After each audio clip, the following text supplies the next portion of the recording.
how delightful to have Jeremy Karakan in the neighborhood with me, Rabbi Sol Solomon of Temple Sons of Bitches. Happy 6th day of Hanukkah, approaching the 7th night of Hanukkah 2025. I hope you've had a good one, a festive one, where you're eating lots of latkes and jelly donuts. And don't tell anyone if you have a ham sandwich. If you enjoy it, then make it part of the holiday too. Anything that's happy and good in this verstonkene year that you are doing, that doesn't hurt anybody, that you enjoy it and make it part of the culture and the festival. What's to lose at this point, you know?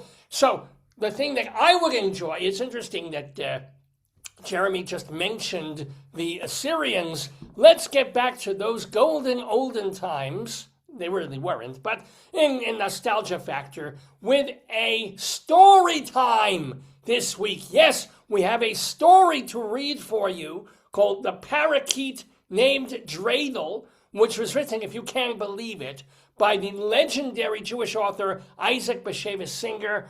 First I gotta play the music of Storytime on Dave's Gone By. Tell me a story, tell me a story, tell me a story, remember what you said. You promised me, you said you would, you gotta give in, so I'll be good. Tell me a story, then I'll go to bed. Little brat. Yes, okay, I will tell you a story very happily. And it's illustrated, by the way, by Suzanne Raphael Berkson. Let's take a look at the specs on this fine children's book, published by Farrar Straus Giroux, no less. To Gershon, that's from the illustrator here. When was this from? I think I'm going to need a stronger prescription on my glasses to do this. So hold on. Oh, that's better. That is better. When was this published, this thing? It was copyright 1980, the story, but the book was put out in 2015, originally published in The Power of Light by Yitzchak. So maybe like a book of little short stories for children or something. Anyway, it's a Hanukkah-related book that we will share with you on this fine Hanukkah, and I'll do commentary as needed, and dysentery is unneeded. It happened about 10 years ago in Brooklyn, New York. All day long, a heavy snow was falling. Fall. Toward evening, the sky cleared, and a few stars appeared. A frost set in. It could have been David Frost, because he was visiting New York at that point. It was the 8th day of Hanukkah, and my silver Hanukkah lamp stood in the windowsill with all candles burning. It was mirrored in the window pane, and I imagined another lamp outside. So if you can see, there's a doppelganger menorah there. Okay, I'm just going to turn the page here. Did I turn 2 pages? I did. Oops, here we go. My wife, Esther, was frying, you should pardon the expression, potato pancakes. I sat with my son, David, at a table and played dreidel with him. So there you have the prototypical old-school Jewish couple, wife in the kitchen doing wifely things on very sensible shoes, Jewish guy, balding, probably an accountant, playing dreidel. They got the money there, teaching the kid gambling, and there's a kid with good kind of red hair. He's sort of one of the ginger people there. Very, very nice. And then what happens? Suddenly, David cried out, "Look, Papa, look!" And he pointed to the window. I looked up and saw something that seemed unbelievable. It was CNN, and Trump had just done something else. No, outside on the windowsill stood a yellow-green bird watching the candles. In a moment, I understood what had happened. A parakeet had escaped from its home somewhere, had flown into the cold street, and landed on my windowsill, perhaps attracted by the light. See, a little bird, little candles, kind of like a moth going to the flame, if you will. A parakeet is native to a warm climate. It cannot stand the cold and frost for very long. So I immediately took steps to save the bird from freezing. First, I carried away the Hanukkah lamp so the bird would not burn itself when trying to enter. All right, you know what? Already I'm calling shenanigans on this only because if you have ever tried to move a lit menorah with those thin candles in it and the things that are just like this and this, you cannot, there are going to be candles falling all over the place and setting the house on fire. You cannot do, you move one thing and two candles fall over, you put it back, the other candles fall over, then you got to take the candle, you got to burn the bottom of it so it doesn't, no, I mean, okay, it's fiction, it's children's fiction, but no, okay. Then I opened the window and with a quick wave of my hand, shooed the parakeet inside, which really is not going to work either because, first of all, you're going to open the window, the parakeet's going to fly the fuck away. It doesn't know what the hell you're doing. It doesn't know a human. Well, it knows its owner humans, I guess, but it's going to be like, oh, window open. I know what a window is. This thing's opening. There's crazy humans there. He's waving his hand. Bird's going to fly a mile away. It's not going to fly indoors, but who knows? The whole thing took only a few seconds, and in comes the bird. In the beginning, the frightened bird flew from wall to wall. It hit itself against the ceiling and for a while hung from a crystal prism on the chandelier. So, okay, we know this bird has some interesting, shall we say, learning disability problems? We shall say that. The bird has interesting learning disability problems. David, my son, tried to calm it. Don't be afraid, little bird. We are your friends. Presently, the bird flew toward David and landed on his head. As though it had been trained and was accustomed to people, David began to laugh and dance with joy. That is until, of course, remember this is a frightened bird, right? And it's now on the kid's head. How long before parakeet poop starts dribbling out of the bird's tuchus down David's nose and onto his face and shirt? Just moments. We're moments away from a horrifying disaster and perhaps a tetanus shot. My wife in the kitchen heard the noise and came out to see what had happened. When she saw the bird on David's head, she asked, "Where'd you get a bird all of a sudden?" I like that she has such a Jewish way of speaking. And they, "No, where'd you get a bird all of a sudden?" Where? What? And of course, asking a question to answer a question. "Mama, it just came to our window." "To the window in the middle of the winter?" The woman says. "Papa saved its life." The bird was not afraid of us. David lifted his hand to his forehead, and the bird settled on his finger. Esther placed a saucer of millet. Who has millet? What family that does not own a bird, or presumably any animal for that matter, who just, I'll go in the closet near the cornflakes and the dietetic cookies. Let me find the millet bag. Somehow, let me get some millet for the bird. Esther placed a saucer of millet and a dish of water on the table, and the parakeet ate and drank. It saw the dreidel and began to push it with its beak. David exclaimed, "Look, the bird plays dreidel." Very cute, very fun. Okay, nice. Okay. David soon began to talk about buying a cage for the bird and also about giving it a name. But Esther and I reminded him that the bird was not ours. We would try to find the owners who probably missed their pet and were worried about what had happened to it in the icy weather. David said, "Meanwhile, let's call it Dreidel." Very nice. Okay. That night, Dreidel slept on a picture frame and woke us in the morning with it singing. Yabba-day, dabba-da-da-day, dum, yabba-da-da-day. It's a bird that whistles. Got a boy that whistles, got a boy that sings, got a boy that whistles, and everything. The bird stood on the frame, its plumage brilliant in the purple light of the rising sun, shaking as in prayer, whistling, twittering, and talking all at the same time. Parakeet must have belonged to a house where Yiddish was spoken, because we heard it say, "Zeldele, get schlafen." Zeldele, go to sleep.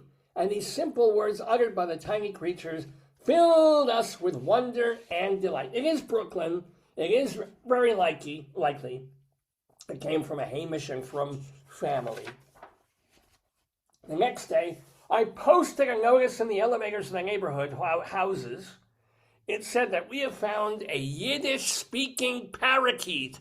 Well, that's a pretty nice poster to do up in a day, especially that this was copyright in 1980 before you could really get like the Jewish font off the internet and things, but very, very nice. Look at that.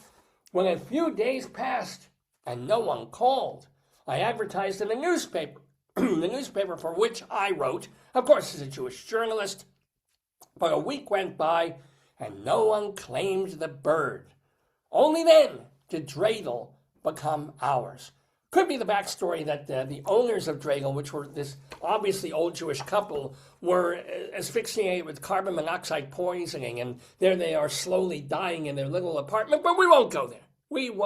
Don't need to go there. We bought a large cage with all the fittings and toys that a bird might want, because Hanukkah is a festival of freedom. We resolved never to lock the cage. Dreidel was free to fly around the house whenever he pleased. In fact, the man at the pet shop had told us that the bird was a male, so that's how we know he. This is obviously written before everything became a they. No, it's a bird. It's a he. It doesn't have a dick. It's a he. Or it does have a dick. Whatever. 9 years passed, my God. And Dreidel remained with us. We became more... I don't know why I keep scratching my nose. I've got an itch that is just not... Okay. Dreidel remained with us, and we became more attached to him from day to day. Look at the kid growing. Look at this. This is so nice. There's all these pictures of the kid being a kid, playing violin, as so many Jewish children do, painting, doing the thing that's horrifying. And then, oh boy, I wonder if this is going to go like 9 years. I mean, parakeets and things, they live, and they live, and they live. So he might outlive the dad here, who's gone completely bald, if you notice that in that shot. So the passage of time, I hope this doesn't have a sad ending here. In our house, Dreidel learned scores of Yiddish, English, and Hebrew words. David taught him to sing a Hanukkah song, and there was always a wooden Dreidel in the cage for him to play with. When I wrote on my Yiddish typewriter, this explains how I could do the poster, Dreidel would cling to the index finger of either my right or my left hand, jumping acrobatically with every letter that I wrote. My wife Esther often joked that Dreidel was helping me write, and only a Jew would think of this, and that Dreidel was entitled to half my earnings. This is good. At least the bird doesn't have an agent, which would be another 15%. Our son David grew up and entered college. One winter night, he went to a Hanukkah party. He told us he would be home late, and Esther and I went to bed early. We'd just fallen asleep when the telephone rang. His worried Jewish parents, although it still has more hair than the other thing. The telephone rang. It was David. Now, as a rule, he's a quiet and composed young man. This time he spoke so excitedly we could barely understand what he was saying. It seemed that David had told the story of our parakeet. There's a parakeet in the background.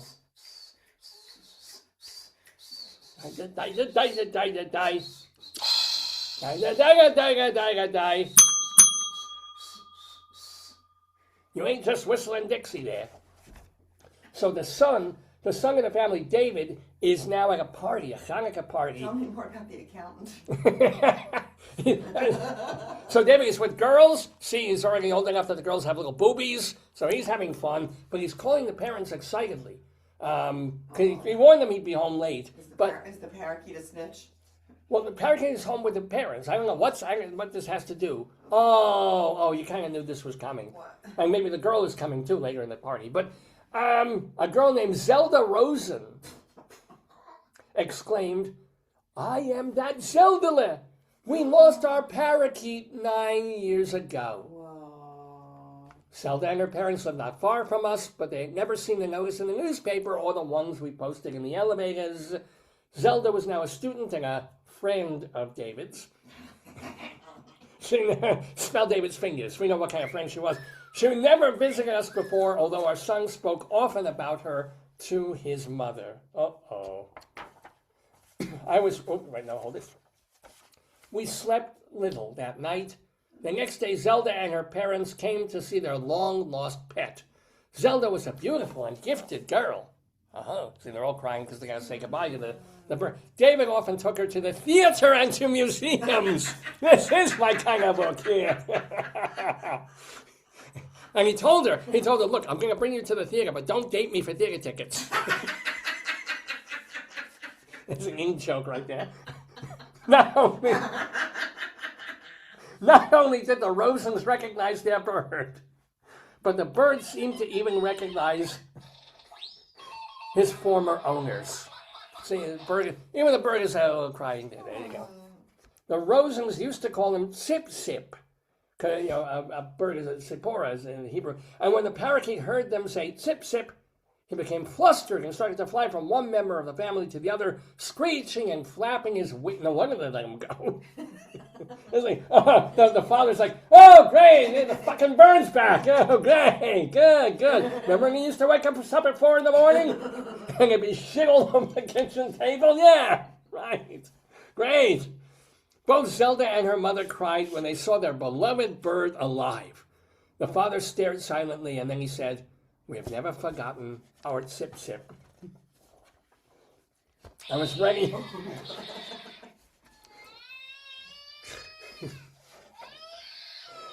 I was ready to return the parakeet to his original owners, but Esther and David argued that they could never part with Dreidel. So it was not. Excuse me. Pardon me. I need a soothing beverage. So, Esther, the wife, and David, the son, argued they could never part with Dreidel. It was also not necessary because that day, David and Zelda decided to get married after their graduation from college. Oh, mit mazel. So, Dreidel is still with us, always eager to learn new words and new games. When David and Zelda marry, it's a very Chagalian look at marriage there, they will take Dreidel to their new home. Zelda has often said Dreidel was our matchmaker, which is not really true because he knew this. Wait, hold it. Growing up, Zelda rolled in there. I thought he was friends already with a girl. Or maybe not. I don't know the timeline on this. If he knew her before the party or during the party or after the party, met her at the party. Somehow, all right, Dreidel's a matchmaker. I don't get it. Or maybe it is. So, there's a little bit more on Hanukkah. Dreidel always gets a gift. Aww. Perhaps a mirror, a swing, a ladder, a bathtub, a set of encyclopedias. No, he has even developed a taste.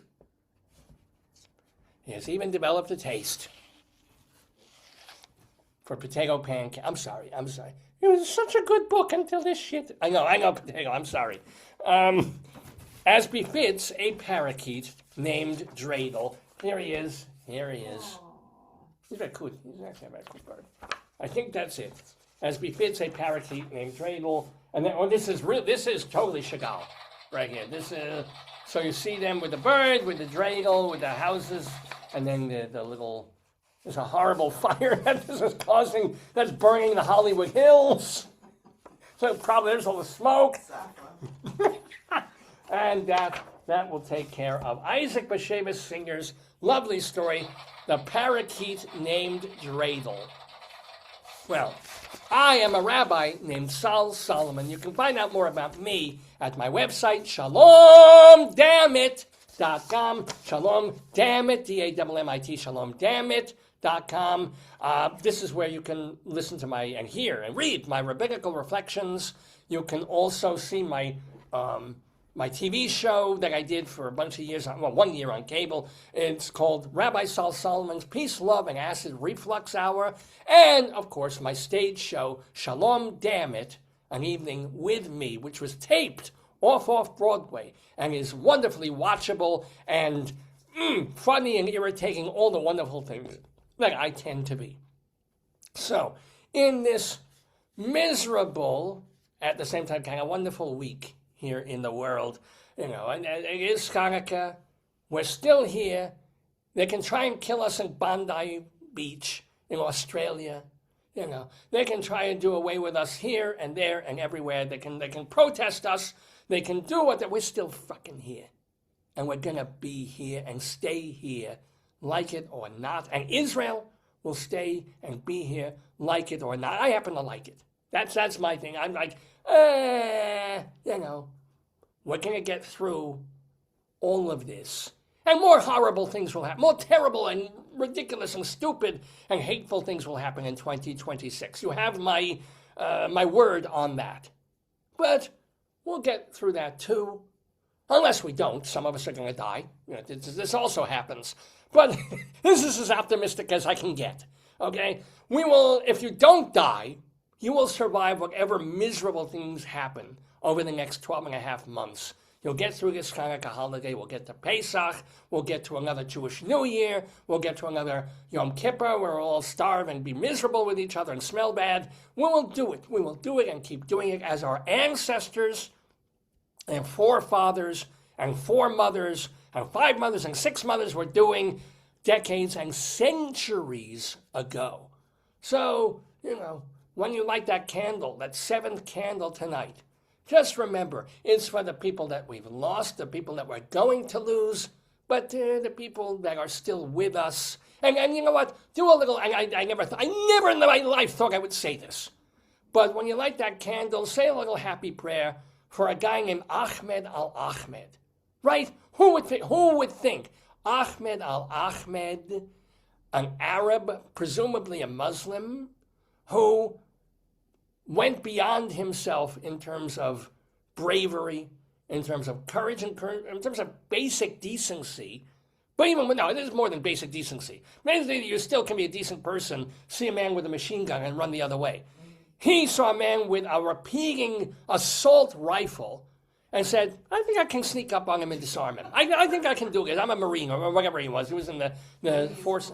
He was what? Elite forces? Oh, he was in the police. So he goes on Bondi Beach, he finds this guy, tackles this fella, right? Disarms him.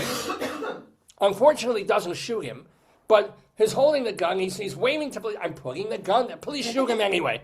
They shoot him 4 times in the fucking shoulder. His arm's probably going to come off.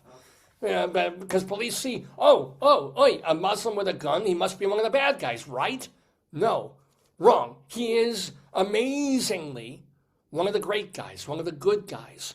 So, I can be tremendously, as you know, over the years, fearful of Arabs and Islamophobic and make fun and say this about the radicals and the Muslims and once in a while, and maybe twice in a while, you get an Ahmed al-Ahmed. And I will still make fun of his name, but I will absolutely praise him to the sky. Come on, Ahmed al-Ahmed. What the fuck? It's like calling myself Isaac Isaac. I mean, it's like, we do it, Ben, do it, right? But it's still, it's nutty. I mean, come on, name yourself, Ahmed Kalapaguch. Oh, fine, no, Ahmed al-Ahmed, whatever. Whoever, he can call himself, Teresa McGloogle if he wants to. He can change his name to anything. He will still be a beautiful, beautiful, brave person for what he did on that beach a week ago. And, we wish a recovery to the 40 other people who didn't die on Bondi Beach in Australia. We wish, only good things going forward for the rest of the year into next. So this is Rabbi Sol Solomon on the Dave's Gone By show. I'm gonna throw it back to Dave for the rest of this program on this Shabbos, December 20th, 2025. Light those candles, spin those dreidels, and I will see you probably next week. So I'll see you very soon. And Shalom Uvra. I'm vamping here till I get to my music here. Let's do some klezmer!